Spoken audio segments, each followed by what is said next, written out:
राधे राधे दोस्तों, कैसे हैं? आपका स्वागत करते हैं।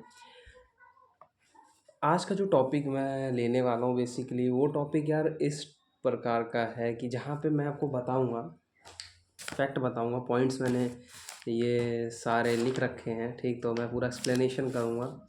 देखो, आप क्लास टेंथ में, ओके, क्लास टेंथ एक हिसाब से आपको दो बोर्ड देने हैं। एक टेंथ में दोगे, आप ट्वेल्थ में दोगे, तो ये फर्स्ट फेज़ होता है जहाँ पे आपको एग्ज़ाम देना रहता है। टेंथ बोर्ड इसलिए इम्पोर्टेंट हो जाता है बिकॉज जहाँ से हमारी लाइफ चेंज होने वाली, जहाँ से हम कौन से प्लेयर बन के निकलते, हार्ड वर्क वाले या फिर स्मार्ट वर्क वाले या फिर एक लूज़र, वो बच्चे बढ़ जाते हैं वहाँ से। लेकिन उससे पहले हर बच्चा मेहनत करता है अपनी जगह पे।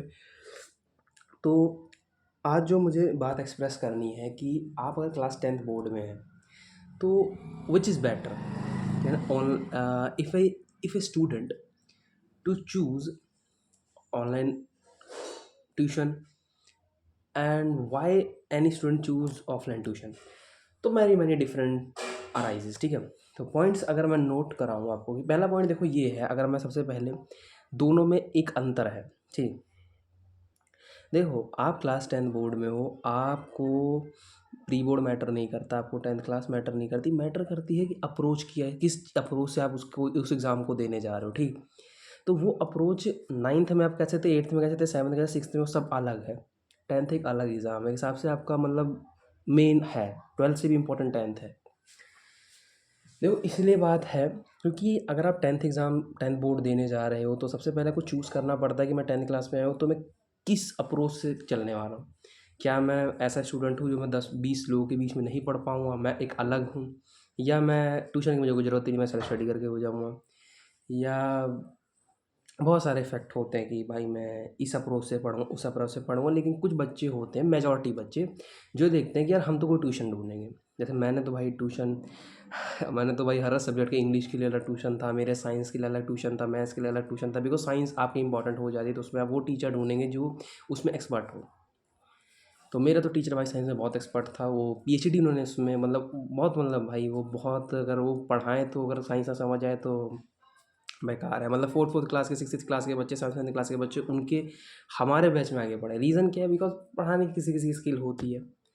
आज उनके पढ़ाए बच्चे बहुत सारे आईएएस हैं, अच्छी अच्छी पोस्ट पर हैं। राकेश शर्मा सर उनका नाम है, बेसिकली मैं जिस स्कूल में पढ़ता था उसमें ही वो टीचर थे। तो बात ये हुई कि मैथ्स के लिए तो अलग ही ट्यूशन, मैथ्स के लिए अलग कर रखा था, इंग्लिश के लिए अलग, साइंस के लिए अलग। लेकिन मैंने ऑफलाइन अप्रोच रखी थी बिकॉज उस समय था, ऑफलाइन ऑनलाइन था। मैं समय बहुत बहुत पुराना नहीं हूँ, आप लोगों की जनरेशन का हूँ, लेकिन उस समय मुझे ऑफलाइन ऑनलाइन था। बेसिकली मैं ऑनलाइन ऑफलाइन को दोनों को बैलेंस करके चलता था। फॉर एग्जाम्पल, कोई टीचर ने मेरा टॉपिक समझाया तो मुझे समझ आया, बाई चांस वो नहीं समझ आया और उनको बार बार समझाने पे नहीं समझ आ रहा है तो मैं उसको ऑनलाइन पे अप्रोच करता था, तो वहाँ से अपना डाउट क्लियर कर लेता बिकॉज मैं टाइम वेस्ट नहीं करता था। उससे हुआ क्या कि मैं बहुत एवरेज स्टूडेंट था, मतलब 60-50 में खेलने वाला। मतलब मैं पढ़ाई ज़्यादा सीरियस लेता नहीं था, मतलब हाँ यार बस इंजॉय इन, मतलब एंटरटेन भी हो रहे हैं, मतलब एंटरटेन मतलब बैड थिंग भी नहीं, मतलब अच्छी थिंग में खेलना कूदने में थोड़ा मैं था उसमें। और उसको ज़्यादा प्रायोरिटी देता था। ऑनलाइन गेमिंग बहुत करता था तो उसको प्रायोरिटी देता, तो इसको मतलब पढ़ाई बस हाँ भाई चल रही है बस, तो वही था। लेकिन टेंथ में ट्यूशन्स मिले, कहीं कहीं ना कोई डेस्टिनेशन मिली, कोई कोई लोग ऐसे मिले जहाँ पे मैं चेंज हुआ। चेंज होने के बाद कुछ चीज़ें सीखी मैंने कि हाँ यार अप्रोच मेरे को क्या रखनी है। मैंने दोनों को बैलेंस किया, ऑनलाइन भी किया, ऑफलाइन भी किया। मतलब ऑफलाइन भाई मेरा मेन है, सबको समझना वहीं से 100% वहाँ पे देना है बैठ के मुझे। बट कोई चीज़ नहीं समझ आए तो मैं ऑनलाइन अप्रोच करूँ। अब बात उस बच्चे की आती जो सोच रहा है कि अभी आके कि सर हम ऑनलाइन अप्रोच करें या ऑफलाइन अप्रोच करें। सर मैं अपने स्कूल से पढ़ के आता हूँ तो फिर मैं जाता हूँ घर पे, ज़्यादा मैं समय दूँ। देखो, ऑनलाइन पढ़ोगे तो ऑनलाइन बेस्ट है बिकॉज रीज़न है, कोई बच्चे जो ऐसे होते हैं कि जिनको 100 बच्चे 20 बच्चों के बीच में नहीं समझ आता, वो अकेले समझ पाते हैं, तो उनके लिए बेस्ट है ऑनलाइन। ऑफलाइन कि हाँ भाई बच्चा सम अपना कर लेता है। ऑफलाइन मतलब भाई आपको इंटरेक्ट हो पाते हो और अच्छे से, मतलब आपको माहौल होता है, कॉम्पिटिटिव माहौल मिलता है तो आपका माइंड ऑलवेज एक्टिव रहता है। और ऑनलाइन में आपको माइंड खुद एक्टिव करना पड़ता है। अब बात आई मेरे हिसाब से, मेरा अप्रोच है आप ऑफलाइन करो बिकॉज क्लास टेंथ है यार। नाइन्थ में आप ऑनलाइन पढ़े हो, आप नाइन्थ में कुछ भी नहीं पढ़ो मैटर नहीं करता, but tenth board twelfth board से इंपॉर्टेंट होता है। रीज़न क्या है कि भाई टेंथ बोर्ड को आपको सीरियस लेना है। आपको वहाँ पे टीचर का इंटरेक्शन चाहिए, आपको अपने टीचर से इंटरेक्ट रहना है।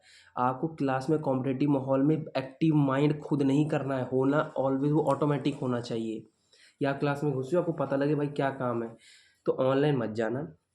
कोशिश ये करना कि भाई ऑफलाइन ही लो कोचिंग, बढ़िया से बढ़िया देखो, कम से कम देखो, लेकिन ऑफलाइन। बिकॉज आपको 10th बोर्ड टिल एग्ज़ाम सारे ख़त्म होने तक टीचर आपके साथ बना रहना चाहिए, उससे आपकी इंटरेक्शन हो, जब चाहो अब तब डाउट सॉल्व करो उससे। क्योंकि ऑफलाइन टीचर होगा तो वो आपके डाउट, देखो आगे का मैं बताऊँगा 12th बोर्ड का कैसा पता किस हिसाब किताब है, लेकिन 10th बोर्ड के लिए आपको चाहिए। हाँ, बाई चांस कोई चीज़ समझ नहीं है तो अब यूट्यूब है, वो फ्री है, प्लेटफॉर्म है, वहाँ जाके कुछ भी टाइप करो, हर चीज़ का सोल्यूशन तो है। लेकिन 90.9% आपको अपने ऑफलाइन टीचर से इंटरेक्ट रहना है। तो मेरे हिसाब से राय ये है कि भाई आप ऑफलाइन ही रखना, कुछ भी हो जाए ऑनलाइन मत जाना। सिर्फ बहुत रेयर ही रेयर जाना, बाई चांस बहुत, ऐसा नहीं कि भाई हर टॉपिक आपको समझ ही नहीं आ रहा तब जा रहे हो, नहीं। आप देख रहे हो कि 10 के 10 टॉपिक टीचर ने करा, वो नहीं समझे तो उस टीचर से दोबारा लड़ो, भिड़ो, भाई मुझे करो, नहीं है तो दूसरी कोचिंग पकड़ो, लेकिन ऑनलाइन मत शिफ्ट होना। अब बहुत बच्चे सोचे कि हमें कहीं से नहीं समझ आ रहा, तब ऑनलाइन, तब वो अलग ही रेयर रेयर केस होता है। लेकिन फॉर एग्जांपल आपको उस कोचिंग से 10 की 10 चीज़ें नहीं समझ आ रही, तब अप्रोच करो। अगर बाई चांस टीचर ने आपको सारा समझा दिए तब भी 10 में से आपको 5-4 पॉइंट नहीं समझ आए, तो आप ऑनलाइन देख लो। मेरा मतलब ये है कि मेजॉरिटी टाइम आपको ऑफलाइन टीचर से इंटरेक्ट और ऑफलाइन कोचिंग में ही बिताना है 10th में। ठीक, तो मेरे हिसाब से यार सेल्फ स्टडी नहीं, ऑनलाइन टीचिंग। सेल्फ स्टडी मतलब तो सेल्फ स्टडी जो आपको खुद से आप कितनी प्रैक्टिस कर रहे होते हो वो तो मैटर करता है, लेकिन ऐसा नहीं कि आप सोचो मैं बिना ट्यूशन के पूरा कर लूँगा 10th बोर्ड, नहीं। ऑफलाइन कोचिंग लेनी, एक टीचर पकड़ना ऑफलाइन में, उससे सारे जो सब्जेक्ट आप पढ़ रहे हो, अगर आप एक सब्जेक्ट, अगर आपका एक टीचर सब पढ़ा दे रहा है तो बेस्ट है, लेकिन आप हर टीचर को टाइप वाइज ले रहे हो तो बहुत ब्रिलियंट है। तो मेरे हिसाब से ऑफलाइन ही बढ़िया है भाई 10th बोर्ड के लिए। ऑनलाइन को बिल्कुल बस रेयर रेयर में रखना कि हाँ कभी नहीं, बिल्कुल ही एक टॉपिक नहीं समझ आ रहा है तो उसको समझ लो, ज़्यादा टॉपिक ना समझ आए तो टीचर बदल दो या फिर उस टीचर से अप्रोच करो।